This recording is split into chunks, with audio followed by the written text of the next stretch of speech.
Assalamualaikum warahmatullahi wabarakatuh.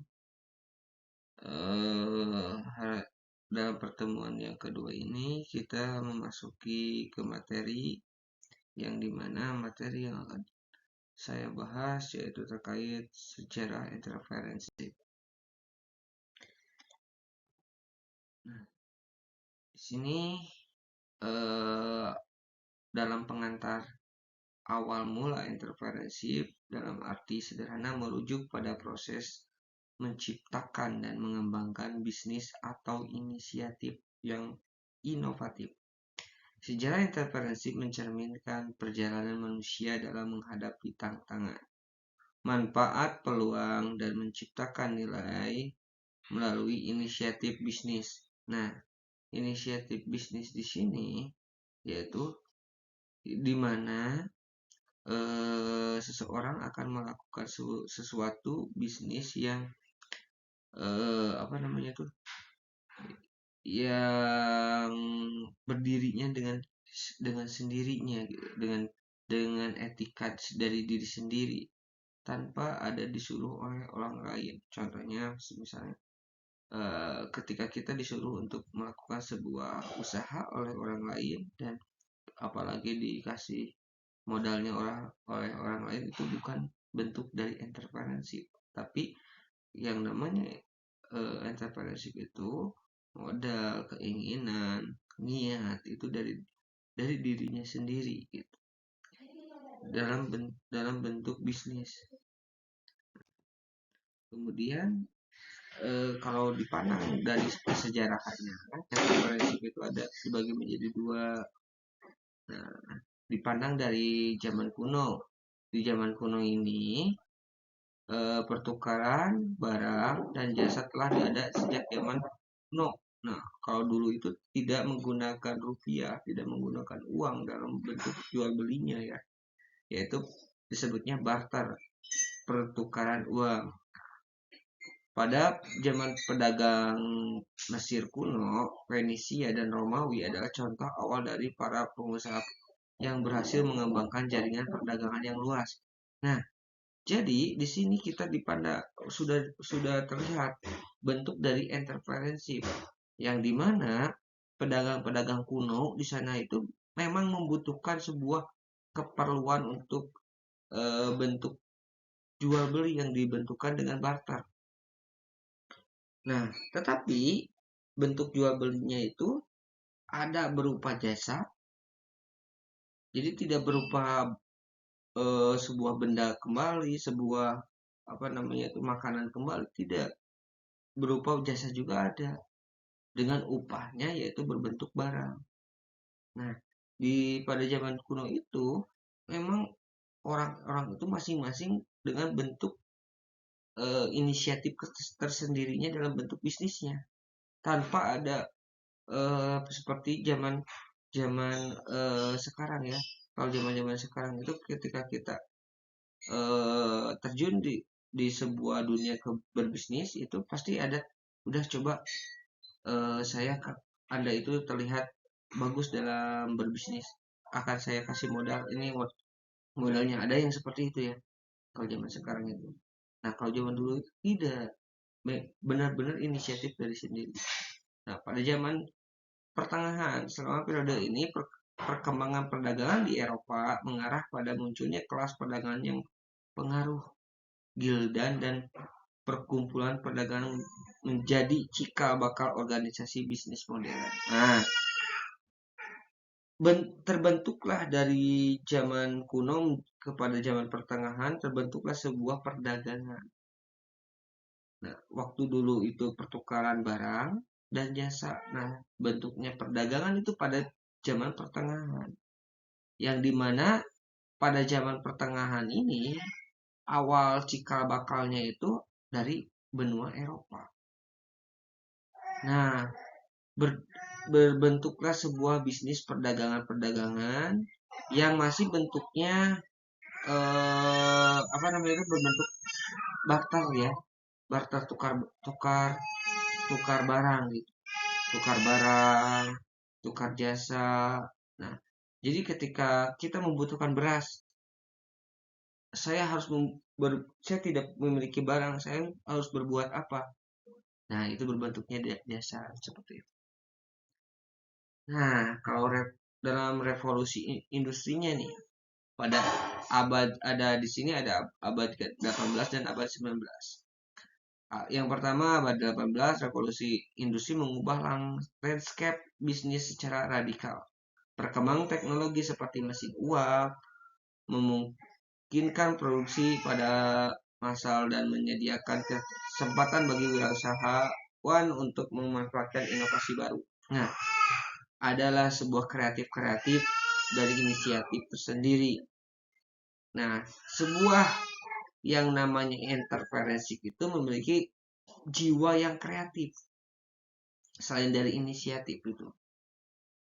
Terbentuklah pada abad ke-19, era ini menyaksikan muncul tokoh seperti Thomas Edison, Alexander Graham Bell, dan Henry Ford yang dikenal karena inovasi mereka dalam bidang teknologi dan manufaktur. Nah, di sini kan tiga tokoh ini adalah keahlian-keahlian dalam mengikuti sebuah perkembangannya zaman, perkembangannya teknologi, sehingga teknologi tersebut dapat bisa dibisniskan. Nah, itu adalah entrepreneurship. Contoh halnya seperti kita bisa mendapatkan sebuah alat yang dapat membantu dan meringankan pekerjaan. Nah, itu adalah seseorang entrepreneurship. Nah, sejauh ini kita paham ya bagaimana orang entrepreneurship itu seperti apa. Bukan orang yang sudah sukses, yang sudah memiliki sebuah usaha. Itu bukan orang entrepreneurship, itu wirausaha. Seorang pengusaha itu, ya. Kemudian lanjut. Nah, di sini dari abad ke-20 sampai masa kini, nah, yang pertama dari Perang Dunia dan pasca perang. Pasca Perang Dunia Kedua, Amerika Serikat menjadi pusat inovasi dan kewirausahaan. Silicon Valley muncul sebagai pusat teknologi global. Nah, teknologi global itu terciptanya di Amerika Serikat. Nah, setelah selesainya Perang Dunia Kedua, teknologi global berkembang seperti penggunaan jaringan yang seperti itu ya. Nah, kemudian telepon, terus kemudian apa namanya itu fax. Waktu dulu itu pengiriman surat itu tidak melalui web, melalui alat seperti printer, bentuknya itu dimasukkan ke sana, nah akan sampai dan menggunakan jaringan itu. Nah, seperti itu. Kemudian yang kedua, era digital. Nah, era zaman sekarang munculnya internet dan teknologi digital telah mengubah paradigma bisnis secara fundamental. Perusahaan seperti Google, Amazon, dan Facebook mencerminkan keberhasilan kewirausahaan dalam era digital ini. Nah, ini yang menciptakan Google, Amazon, Facebook-nya itu yang disebutnya entrepreneurship. Memberikan sebuah peluang usaha untuk orang lain. Untuk siapa? Ya, untuk seperti pedagang-pedagang melalui media sosial, seperti apa namanya tuh pengguna jasa di media sosial, ojek online ya, Gojek, itu adalah yang menciptakan aplikasi itunya adalah yang disebutnya entrepreneurship.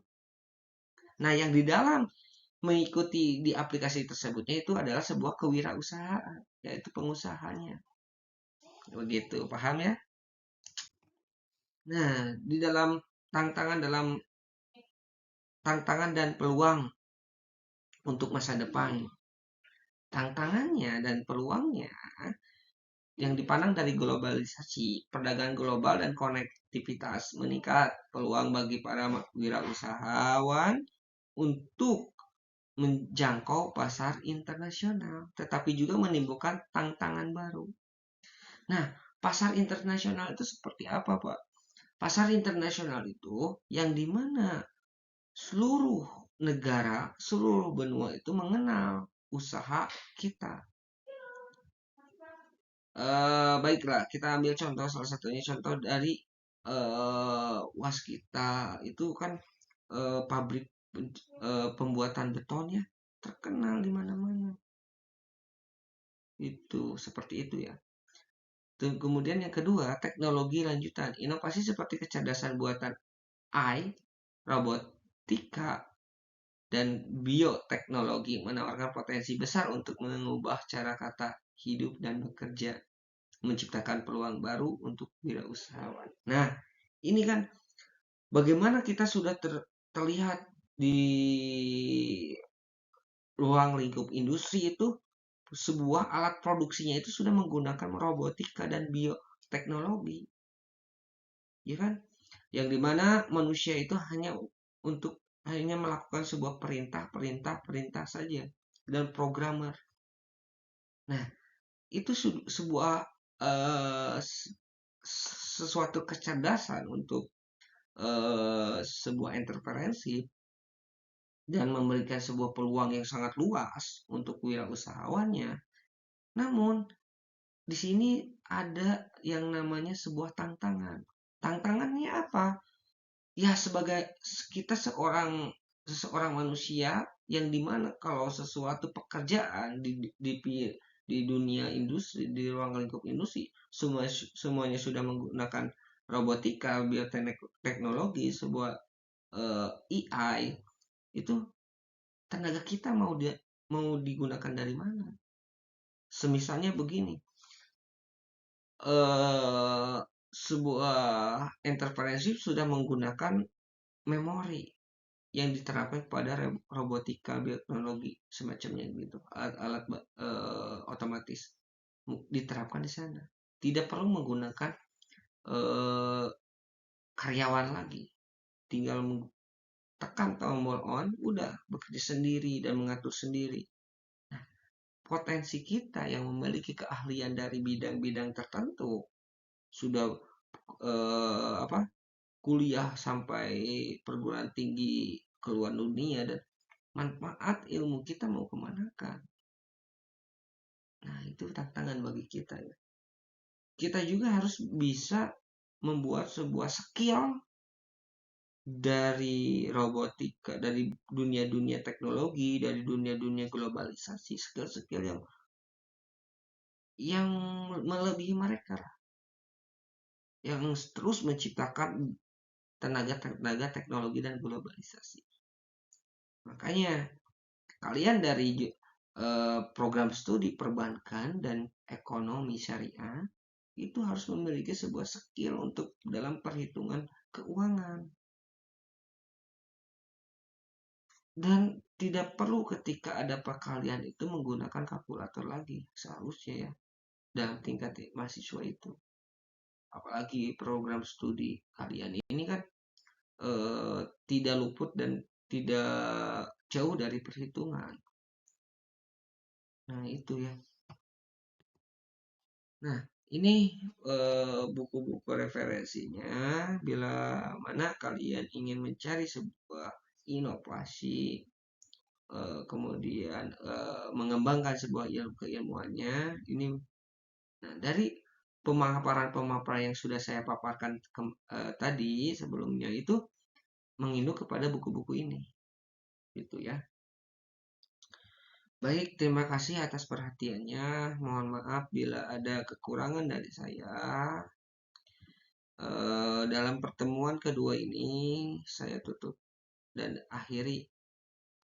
Sekian, wassalamualaikum warahmatullahi wabarakatuh.